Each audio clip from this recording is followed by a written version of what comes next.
நம்ம திருச்சி டு மதுரை ரோட்ல வந்து பாத்தீங்கன்னா பஞ்சப்பூர் பக்கத்துல நம்ம நாகமங்கலம் பக்கத்துல தான் இந்த சைட்டை நம்ம நின்றுட்டு இருக்கோம். இந்த சைட்டை பொறுத்த வரைக்கும் ஒரு இன்வெஸ்ட்மெண்ட் பர்பஸ்க்கு ஒரு எக்ஸலண்டான ஒரு சைட்டா இருக்கும். இந்த சைட்டை பத்தின ஃபுல் டீடைல்ஸ் வந்து பாத்தீங்க அப்படின்னா அந்த வீடியோல வந்து தெளிவா எக்ஸ்பிளைன் பண்ணியிருக்கேன். ஸோ ஸ்கிப் பண்ணாம பாருங்க. ஸோ என்ட்ரன்ஸ்ல வந்து பாத்தீங்கன்னா எக்ஸலண்டான ஒரு சூப்பரான கிராண்ட் ஆர்ச்சு. இந்த ஆர்ச்சை ஒட்டினாப்புல ஃபுல்லா காம்பவுண்ட் சுவர் பக்கத்துலேயே வந்து பாத்தீங்கன்னா அழகான செடிங்களோட ஸோ ரோட் பேஸ்லயே வந்து நம்ம வந்து சைட்டை வந்து கொடுத்துருக்கோம். வாங்க சைட்டுக்குள்ள போய் பார்க்கலாம். ஸோ ஃபுல்லாக வந்து பார்த்தீங்கன்னா கிட்டத்தட்ட ஒரு 255 பிளாட்டு. ஸோ எல்லாமே வந்து ஆல்மோஸ்ட் வந்து ஃபினிஷ்ட் ஆகிட்டு ஒரு 50 பிளாட்ஸ் மட்டும் தான் அந்த இடத்துல இருக்கும். ஸோ இதுக்காகன்னு பார்த்தீங்கன்னா இந்த சைட்டை பொறுத்த வரைக்கும் ஒரு இன்வெஸ்ட்மெண்ட்டுக்கு வெரி சூன் வந்து நம்மளுடைய இன்வெஸ்ட்மெண்ட் அமௌண்ட் வந்து டபுள் ஆகிறதுக்கான நிறையா வந்து ஆப்பர்ச்சுனிட்டிஸ் இருக்குது. ஸோ அந்த சைட்டு ஃபுல்லாக வந்து பார்த்தீங்கன்னா உங்களுக்கு காம்பவுண்ட் சோர் வந்து கொடுத்துருப்பாங்க. கிட்டத்தட்ட ஒரு 7 ஃபீட்டில் வந்து இந்த காம்பவுண்ட் சோர்ஸ் இருக்கும். ஸோ எல்லா ஃபேஸிங்லேயும் உங்களுக்கு வந்து பிளாட்ஸ் வந்து அவைலபிள் இருக்கும். ஸோ பார்த்தீங்கனாலே தெரியும். ஸோ நம்ம சைட்டில் அம்யூனிட்டிஸ் வந்து பார்த்தீங்கன்னா சோலார் லைட்ஸ் வித் எலக்ட்ரிக் போஸ்ட்டோட இருக்கும். ஸோ இமீடியட்டாக நம்ம கன்ஸ்ட்ரக்ஷன் பண்ணணும் அப்படின்னாலும் ஒரு எக்ஸலண்டான ஒரு சைட்டாக இருக்கும். ஸோ ஒவ்வொரு 5 பிளாட்டுக்கும் வந்து பார்த்தீங்க அப்படின்னா எலக்ட்ரிக் போஸ்ட் வந்து இருக்கும் சோலார் லைட்டோட.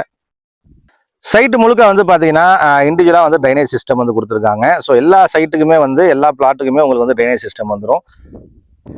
இந்த சைட்டை பொறுத்த வரைக்கும் கிட்டத்தட்ட ஒரு 8 என்ட்ரன்ஸ் வந்து வந்தீங்கன்னா கொடுத்துருப்பாங்க. சுற்றியுமே வந்து பார்த்தீங்கன்னா உங்களுக்கு நிறைய என்ட்ரன்ஸுமே இருக்கும். ஸோ மினிமம் ஒரு 600 ஸ்கொயர் ஃபீட்ல இருந்து 1200 2400 ஸ்கொயர் ஃபீட் வரைக்கும் நம்ம இந்த இடத்துல வந்து எடுத்துக்கலாம். ஸோ நம்ம சைட்லேயே வந்து போர் போட்டிருக்காங்க. ஒரு 80 ஃபீட்ல வந்து பார்த்தீங்கன்னா நமக்கு வந்து இங்கே தண்ணி வந்துடும். ஸோ ஒரு 150 அடி வரைக்கும் நம்ம போர் போட்டுக்கிட்டோம் அப்படின்னா ஒரு எக்ஸலண்டான வந்து சுவையான தண்ணி அப்படின்றது இந்த இடத்துல வந்து நம்ம எடுத்துக்க முடியும். ஏன்னா இந்த ஏரியா பொறுத்த வரைக்கும் நமக்கு ஃபுல்லாக வந்து வயல் வெளியாக இருந்ததுனால தண்ணிக்கு வந்து பார்த்தீங்கன்னா பஞ்சமே இருக்காது.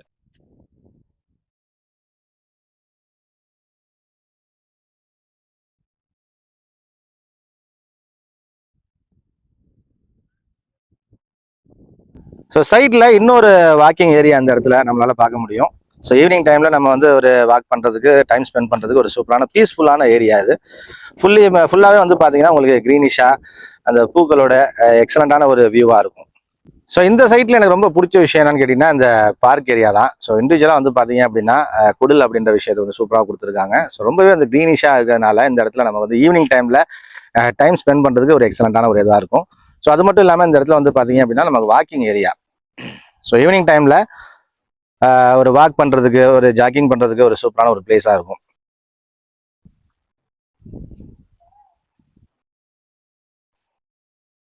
ஸோ இந்த சைட்ல நம்ம கிட்ஸ் பார்க் வந்து கொடுத்துருக்கோம். ஸோ அதுதான் நீங்க வந்து பார்த்துட்டு இருக்கீங்க. ரொம்ப கலர்ஃபுல்லா அண்ட் கிரீனிஷா வந்து பாத்தீங்கன்னா நம்ம அந்த கிட்ஸ் பார்க் ஏரியாவை பார்த்துட்டு இருக்கோம். ஸோ இங்கேயுமே நமக்கு வந்து வாக்கிங் ஏரியா இருக்கு.